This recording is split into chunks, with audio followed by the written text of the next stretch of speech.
Mark Rypien, welcome to Paper Napkin Wisdom. I'm excited to have you here today. Govin, thank you. It's a pleasure to be here and look forward to our little, kind of fireside chat, you might say. Yeah, absolutely. And listen, for people listening and not aware, Mark is, in my mind, and well, undisputably, the greatest Canadian NFL player, the only Canadian Super Bowl MVP, NFL, like Super Bowl MVP from Canada. So there's a Canadian connection. You're from Calgary. I'm in Ottawa, so this is fun, extra fun. Yes. Oh, Canada. Yeah. Yeah, definitely proud of my heritage, proud of my roots, proud of the our boys losing to USA in that four-nation series and coming back and beating them when it mattered. So it was pretty cool. I thought that was also pretty neat for the NHL to have all their superstars play in a game like this or a tournament like this during the season. You know, usually you see it in the Olympics and guys put their NHL careers to the side and go play for their country in the Olympics, never mind to do it in a four-nation series. And it was very popular. I think it showed the pride of Canada. You know, it's still the greatest hockey nation in the world. And Connor McJesus, or McDavid, I should say, is pretty special, as is Sid and all those guys who stood up for the Canadians and played so well amidst a pretty fun little event. Well, we're going to get a little chat about this, but there is something about generational players, like generational talents, who elevate their games at certain times, right? You know, Gretzky did it. The knock on Mario was for years that Mario couldn't do it, and then when he played with Gretzky, there's that famous goal.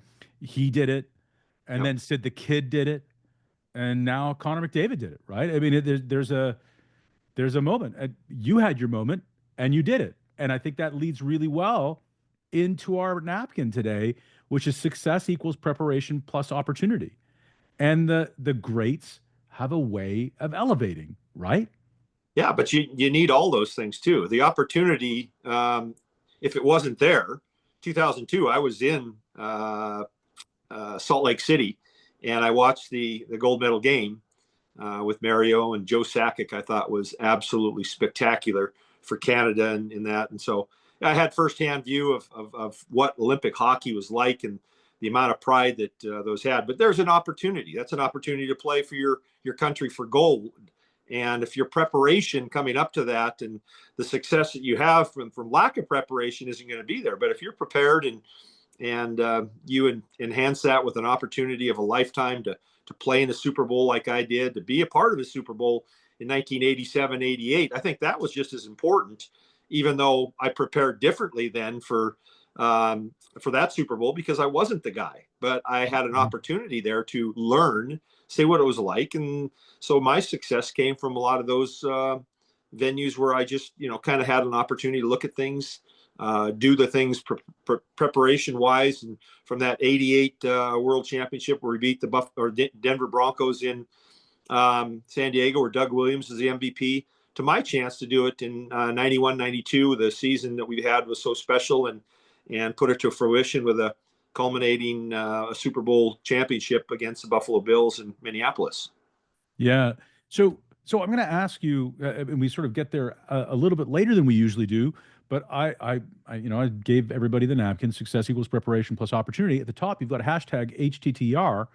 And I usually ask why you shared that with me, but we've already gotten into that. But why did you share that of all the wisdom that you have? I mean, you had such an incredible career, and you've been so vocal in football and in other circles ever since.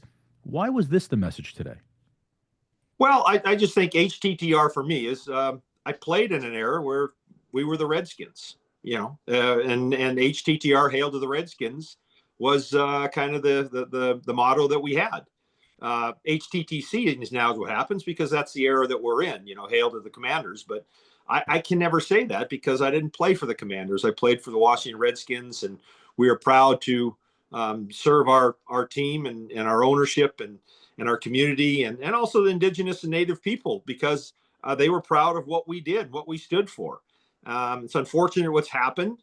That they've taken that away. I don't want to get into politics or anything like that, but if the Native community would have said that would have been deterrent to them, or that they were felt in some way, then by all means we should have done it. But it didn't have anything to do with that, and that's unfortunate. If they just invited 2 or 3 of the top Native American Indigenous leaders to the table to decide the fate of the name, then I would have been fine. But I support the Commanders now because that's what they are. They're the Washington Commanders, and we're on a great path right now with the new ownership.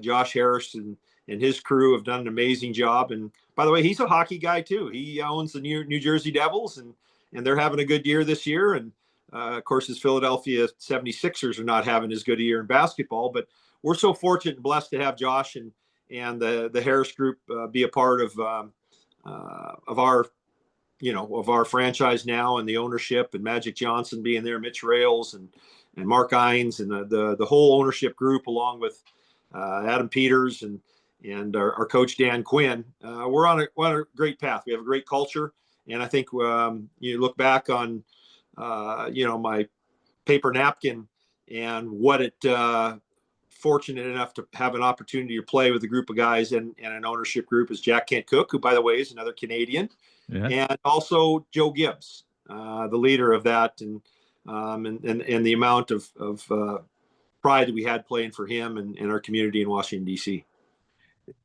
How, it's incredible to me, Mark, when you talk about all of the greats that you've worked with, played with, trained with, prepared with. It's interesting that you always mention leadership. You always mention ownership. You always talk about the pedigree that it takes, right? And there is something about winners that understand that preparation is the quiet, silent, there are no lights, there are no cameras. Nope. That's the hard part, right? And people who do that well everywhere. Like Harris does it well at the Devils. That team turned around under his ownership, and we're seeing similar things happen with his other involvements in other professional sports teams, right? Well, there's no secret. I mean, he's got a formula, obviously, that works. I always look at it too. I think is Govind, and you look back on, the bar was very high for when I got in there. We had won 2 world championships in the 80s, and we'd lost another one we probably should have won. That may be the best Redskin team that we had. Was the one that we lost against the Oakland Raiders. So I think the bar was very high. You're held. There's accountability piece too that goes along with all of this. And when the bar's that high, you don't want to let your team down. You don't want to let your community down. We also were the last of the dinosaurs too. When you think about it, there was no free agency. So there was no chance to move anywhere. You did things on and off the field together, your teammates, your community. You became entrenched in your community, whether it be philanthropy-wise or whatever. You became a part of Washington, D.C., in that what they call the DMV, the District, Maryland, and Virginia, that really enabled you, I think, to be successful. And I think that I always say the guys that paved the way for me were the guys that played before me. Those are the guys that paved the way. And I'm sure that you always hear, in the hockey arena talk about the Guy Lafleurs and the Gordie Howes and the guys that kind of set the bar so high for the NHL guys. And I've had an opportunity over the years to be around some very successful players. Clark Gillies is a really close friend of mine, and I played in his charity golf event for years and continue to go back to Long Island and honor Clark and the Islanders and what they did in that magical 80s, really kind of taking the bull by the horn and winning all those Stanley Cups in a row. And it's almost interesting to hear Wayne Gretzky talk about what it takes to be that next group that they were. And there's a great story, him walking into the New York Islanders locker room after they just beat them and won the Stanley Cup, thinking they'd be champagne and everything, this, that, and the other. He walks in there and these guys had ice bags on their knees and shoulders. And sure, they were excited and happy, but he says that's what it takes sometimes. And so, it's a pretty cool story. And I like to hear stories, from the past. But I always were very, very grateful for the guys who played before me and were the ones that paved the path for me. And as hopefully we did for our Commanders now, that they're seeing the fruits of the labor of great ownership, great leadership, and a kid, Jaden Daniels, that really kind of caught all our attention and really is amazing, not only off the field, but incredible work ethic and absolutely incredible talent on the field. Yeah, and you talked about, and I don't want to leave this, the bar was set very high. You know, teams, organizations, and I'm talking about companies and teams that accomplish great things have expectations, right? Have expectations of how we handle ourselves, have expectations of what our standards are. And that's what you're talking about when the bar was really high, right? Absolutely. I mean, the Yankees are the Yankees for a reason. The Yeah. Dodgers are the Dodgers for a reason. Baseball is what I think we all grew up with. I had baseball mitt in my hand when I was 3. But those franchises, essentially, and the Lakers in basketball, and in all essence, in the last 20 years, the New England Patriots. Before then the Steelers, and before then, so it was. There's always been a high bar that people would be held accountable to. And so winning Super Bowls was the only thing in Washington D.C. that mattered. Winning one playoff game and losing the NFC Championship game was a good season, but people in D.C. expected more. They wanted to go the whole way, and so I think that was great because each one in that locker room had the same feeling that we had a purpose. We had our opportunities, and a chance to see where this was going to take us. And if it didn't end in a Lombardi Trophy, it wasn't good enough for our people and our us as players to go home and feel we accomplished what we wanted to. Yeah, it's amazing. The other thing that you sort of talk about, the opportunity, the good fortune, the that part of it, that plays a role, but you have to struggle long enough. You have to do the work. You have to do the hard in the trenches long enough. And if you do it long enough, the opportunity comes. Absolutely. But a lot of people quit before that opportunity comes, right? And I'm sure you've seen that. I mean, there must have been a time when you were rehabbing that knee when maybe you got a little discouraged, didn't you? Oh yeah, I mean that's human nature sometimes. I mean where you've done all this preparation. Whether you start in high school and college and you get there and now you're in the pros, but then there's self doubt too because you're like, wow, you're watching the game. And I was fortunate because I didn't have to be thrown in there right out of college. Some of these guys are thrown in right from college and they want to win yesterday. These organizations, but I had an opportunity, chance to see Doug Williams play before me and watch Theismann, even though I didn't watch him play when I was there. I had a front row view of watching him play and his preparation and the type of pro that he was and my mentor. And so I really looked at that as a chance for me to grow. But there was also some doubt like, wow, is this game faster than I think it is? And for me, I was like, it might be until I actually, use all that preparation for the opportunity that I had. And now Doug has an appendectomy and I'm thrust into the lineup. I won't know until that day. And I think there are really good ones. And I talked to a lot of the athletes, that played, especially quarterback, the ones that were able to be successful are the ones that were able to slow it down, because a lot of times what you want to do is you want to get so fast paced that you want to get that 5-step drop and throw the ball. Well, your receiver might not be coming out of his route. So you have to be able to slow the game down enough to know that the timing and all those things, the preparation things you practiced during the week and during the off season and all the intangible things that come to that game in itself. If you start speeding it up mentally and physically, you're not going to be able to get it done. You're not going to be able to be successful. So I've learned that when I was a little bit nervous to get my first start in the NFL and then to get actually out there and play and say, wow, this it's hard, but don't get me wrong, it's not as hard. And I need to kind of process it, slow it down a little bit, do the things that I was taught to do and go out and make plays. And so that helped a lot.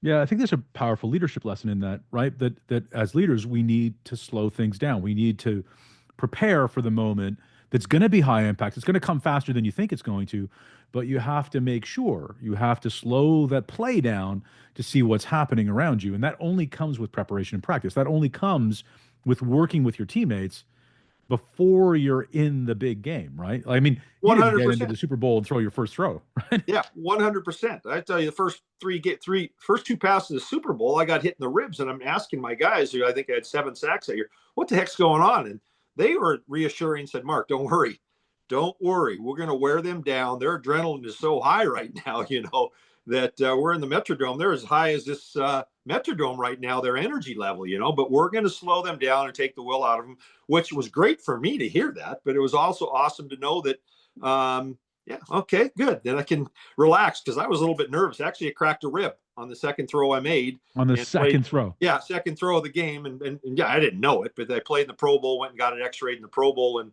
that's when we actually had a Pro Bowl game in Hawaii. And they took an x-ray and saw that I had 2 cracked ribs. And I ended up playing in the Pro Bowl because the adrenaline, and also you're there, you might as well do it, and it was great. But you're still going to make mistakes. Don't get me wrong. And the great thing about knowing that the mistakes that I made when I was younger is that I didn't make the same mistake twice. I did some things that were like, okay, the coach is going, all right, you need to stop that. Well, yeah, you don't do it again. And then if you don't do that, the coach sees that you're growing and that you're getting into where they would like you to be. And then lo and behold, here you are in 1991, 92, you put it all together, and it equals one of the greatest Super Bowls of all time. When you look at what we did during the season, the playoffs and everything else, from a statistical standpoint, we are considered maybe the greatest Super Bowl team in the history of the NFL because of the stats and how we beat teams and how we went about our business and how we did it. Well, I mean, up here it played pretty big because of you, right? I mean, and this, so this is the other thing that I think is really interesting about quarterback, which is different than a lot of other sports where, in hockey, it's a flow game where you can have a McDavid, and McDavid certainly plays with the puck on his stick a lot and at a pace that's on fast forward compared to everybody else. However, the quarterback has a very special role in the game of football. But what's really neat, and I know this because I've had more than one conversation with you, but you always, I don't think you see yourself as bigger or better or more important than everybody else. You really believe in the team. Like it's not just lip service, right? No, well, I mean, you're only as good as the guys up front, first and foremost.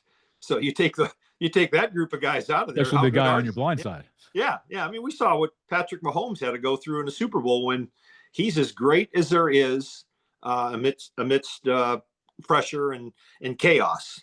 But when the pressure and chaos is controlled and they're keeping him in the pocket and putting pressure, even Patrick Mahomes, who I think is one of the all-time greats and will be considered one of the all-time greats when he's done, had and struggled. And you could just see that I don't care. But if you buy into a system, you're doing what you're supposed to do, and you're doing it at a level you're supposed to do it at.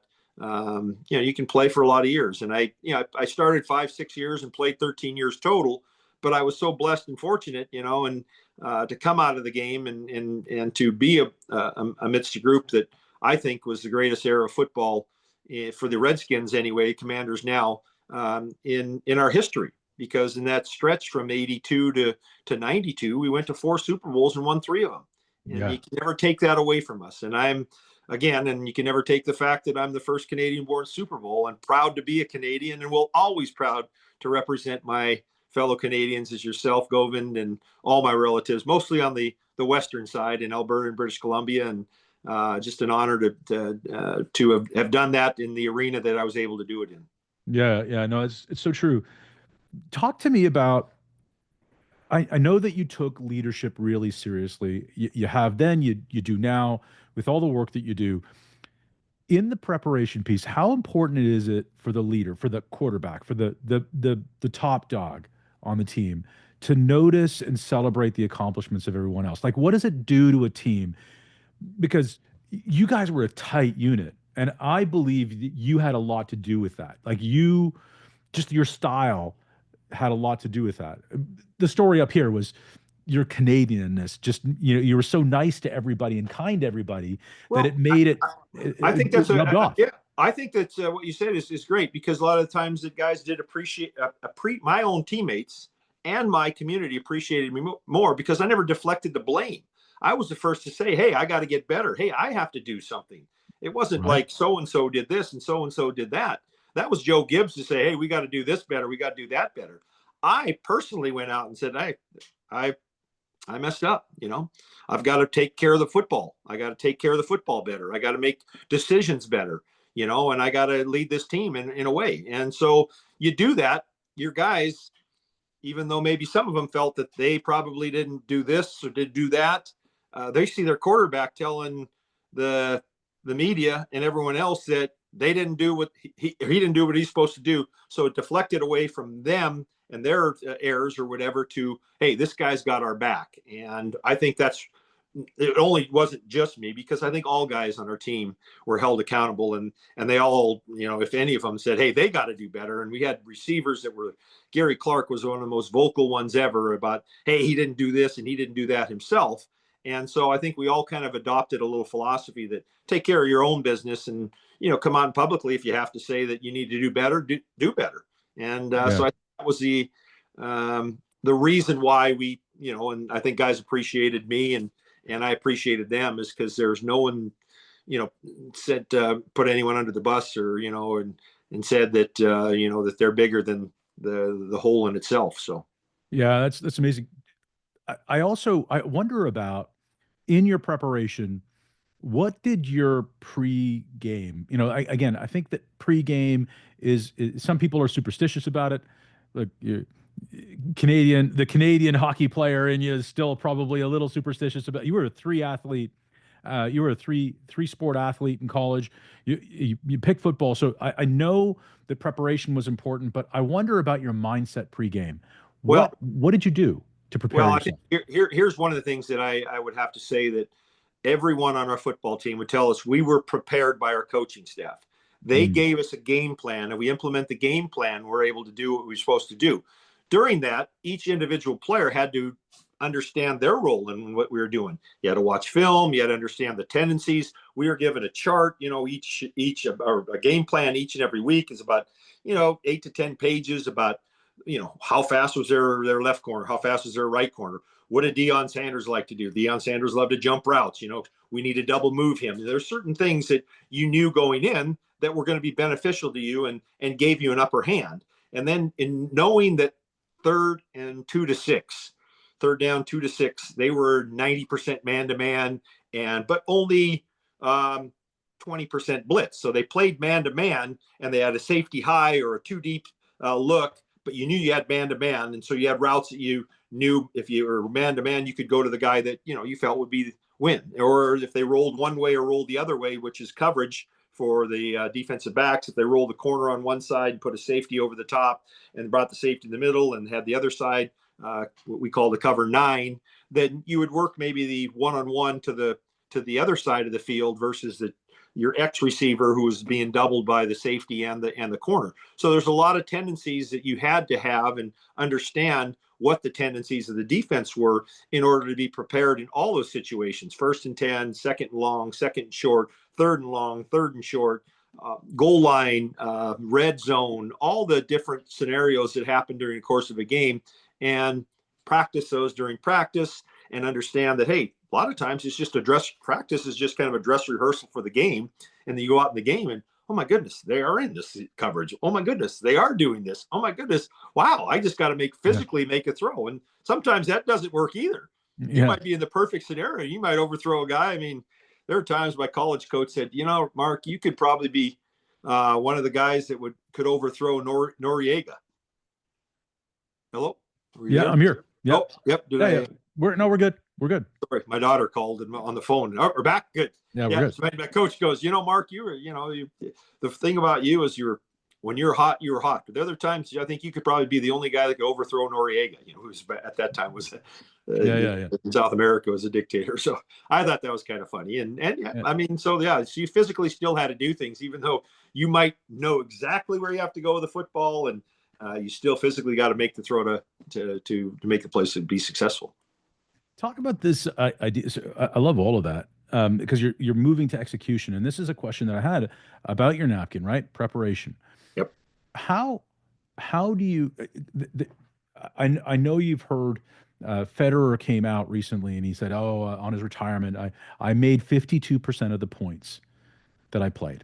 52. People think it's a lot higher, but it's 52, and he talked about recovery. And then right after that, not long after that, Djokovic was on 60 Minutes, and he was talking about the gift of his mindset. People, the question was, oh, you're gifted with a great mindset. And he cut the guy off right in the middle of the sentence, says, It's not a gift.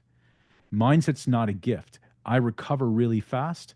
I work at it. It's hard. And that's the number one thing. So this is the same thing. You got cracked ribs, you got hit on your second pass, but you recovered. How important is it? And what do you do? What are you thinking about when you switch gears? When something bad happens, you get that out of your mind and replace it with fresh thought so you can focus on the task at hand. Bring your preparation to the moment. How do you do that? Well, I think one, it's I mean, I talked before I even got a football in my hand to play my first game about self-doubt, and then it's just a matter of, okay, I can do this, and believing in yourself has got so much merit to it that you can't measure that. The belief that you want an individual has in itself. I think you touched on Federer, and I can even go as far as to Michael Jordan. Michael Jordan. Yeah. So you know how many shots I missed in my lifetime? Did it keep me from shooting the basketball? Heck no. You still got to go back in there. You still got guys counting on you to make it work. So I think there's just something that you say, I believe in myself. That's it. I'm simply, I know what I have to do. Sure, I made a mistake. I'm not going to do it again, because if I do, I'm not going to be able to play. They're not going to have me in there much longer if I continue to do what I'm doing. So I believed in myself more so than anything, and no one could take that away from me. No one could take that away from Djokovic or Federer or LeBron or Michael or anyone that's playing at a high level. They believe so wholeheartedly in themselves that nothing is going to get in their way. There's not going to be a divide that's going to say, oh gosh, I don't know. No, it's never. It's always I can. Yeah. Absolutely I can, and I will. So. And that I can feeling, that I can philosophy, that I can self-belief that comes out of preparation, comes out of work. That's something that people can tell, right? Like I've heard stories about when Jaden walked into the room at the beginning of camp. There was just something different about the kid, right? That he had it in his mind. You could feel the confidence that he had. Am I wrong about that? No, not at all. And I think he took the old saying bull by the horn, and said, this is my team. And I think there's probably some, you look back at my years of 4 or 5 years coming up to playing and winning that Super Bowl 91, 92. I had some great seasons. I split some time with Doug, and him and I were kind of quarterback A, quarterback B, quarterback one, quarterback two. We did some wonderful things. One year, him and I both had over 2,000 yards each of us passing, and we had 3 receivers with over 1,000 yards, the first ever in the history of the NFL. Clark, Monk, and Sanders all had 1,000 yards receiving. So we didn't make the playoffs that year, so that tells you something right there. So there's a method to what Joe Gibbs did and what he had. But I also think there's like Matt Millen said, he says, "Gosh, Mark, not that I didn't see it in you, but that look you had in your eye in 91, 92, that."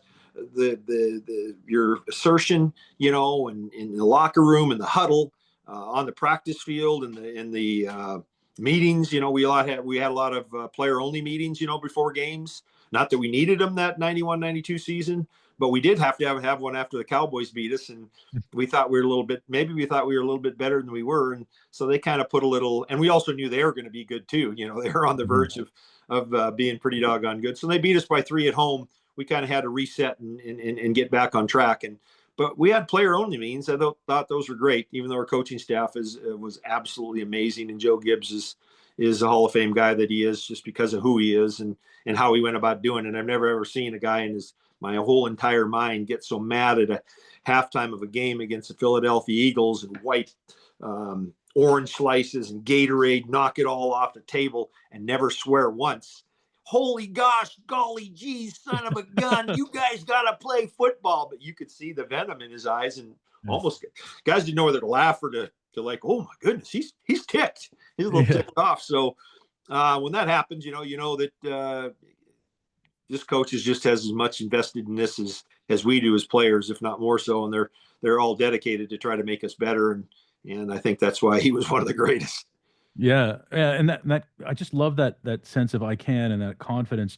And yeah, it's a really good point that sometimes You can have these great personal years. You talked about the two of you putting up 2,000 yards each, and three receivers with 1,000 yards each, but it didn't win, right? And then and that's the ultimate.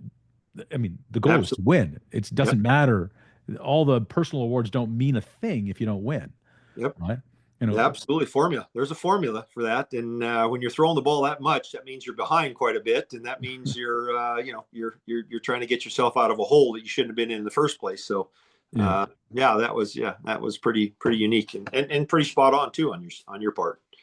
So one of the things that I think is really neat. So opportunity. How do you?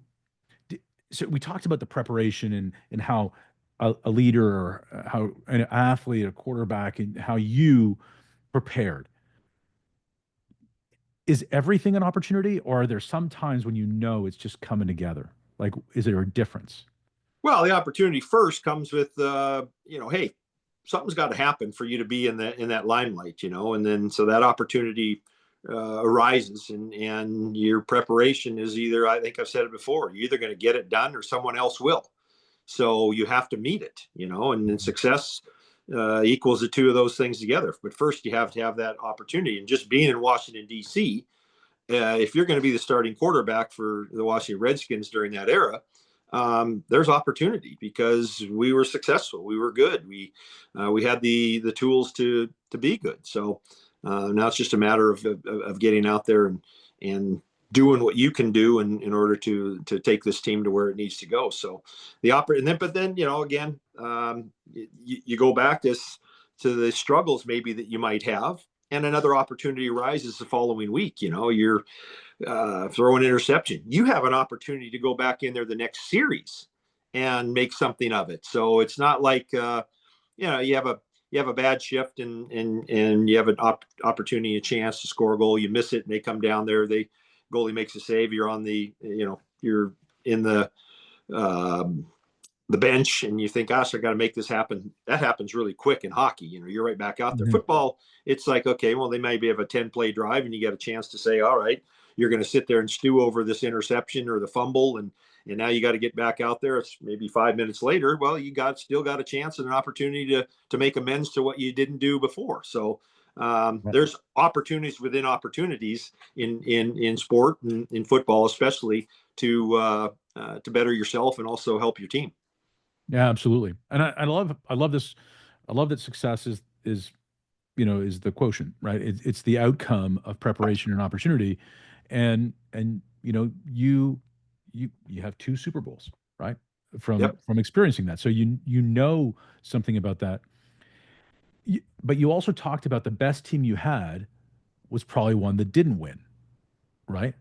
Well, So not my best team. The best no, the Redskin best team talking Redskins team, yeah, yeah, Redskin team ever was the team that had plus 51 or plus or minus plus. They have plus minus, like in hockey. yeah. They have plus 51 or something like that turnover margin, where we got 51 more turnovers than we did turn the ball over. So that season was incredible. And they went to the Super Bowl against the Raiders, and it was the turnover that Theismann threw a. Even Joe Gibbs probably says that maybe was one of his worst call at the 3-yard line. They throw a screen pass, and Square jumps the screen pass, catches it, and scores a touchdown just before halftime. And they lose a game technically that they were probably better than the Raiders, but that doesn't mean a doggone thing when it comes to Super Bowls, because the Bills were favorites and probably should have beat us, or you had a team to beat us in 91, 92 because of the being there the year before and losing to Scott Norwood, missed field goal wide left, and then coming in there the second year, third year, fourth year. I mean, they were good, really, really good, but they weren't good when it mattered the most, and that's unfortunate Right. because they had some of the greatest pros and players possible. Yeah. So I mean, success doesn't come to everybody who shows up. No, It comes in a special moment. Mark, this is. I mean, I know that we could go on for a long time. This was such a great conversation. I want to say thank you. And there is something that we're doing at the end of every episode right now, where we're honoring the late great John Rulin, who was a friend of the Paper Napkin Wisdom, but way back when we started. He gave me a napkin that said, "What you appreciate appreciates."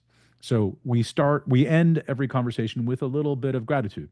So I'm saying thank you to you, but is there anybody that you'd like to shout out and give some gratitude or appreciation to before we close? I'm always grateful for my family and friends. I'm grateful for my sweetheart Heidi, who's not only brilliant but comes with a wonderful sense of humor, loves golf. I'm very grateful for that. I'm also grateful for my community here. I mean, you go through, you talk about opportunity and preparation. No one prepares for the death of their child, and so when my son Andrew died in 1998 of a brain tumor, you look at that and you say, well, what can I do? Where can I go and how can I help someone? And so you turn that into something positive to honor Andrew and honor all the kids with and families of children going through cancer. And so I started a foundation. And so I'm grateful for our community for helping those kids and their families get through their circumstances and their what treatment that they're going through, because we knew what we went through was very difficult, but we had great nurses and doctors and all our care people in this country that are taking care of others. Just so grateful for them too. Yeah, that's amazing. And we're going to put a link into the show notes to the foundation as well. Yes, it's Mark, called the Community Cancer Fund now, and CCF in Spokane and do wonderful work. We joined with my good friend Mark Few, who ran the Coaches versus Cancer here. Mark is one of the great. But speaking of a guy who's had some Canadian come through, Nembard is playing now. Rob Sockery played, and yeah, so we've had a lot of great Canadians come through. Gonzaga and play basketball here. Mark's been an icon in Spokane, and so he kind of ran the community or Coaches versus Cancer here, but saw that the dollars weren't staying here locally in Spokane, so he started the Community Cancer Fund for the kind of the adult arm of cancer, and we're the pediatric arm. So we joined forces with Mark and our community and formed the Community Cancer Fund, and now we do our work through them, and it's amazing group. So if you could plug the Community Cancer Fund in Spokane, that'd be great. we will for sure. Thanks so much, Mark. Thank you, Bowen. Cheers.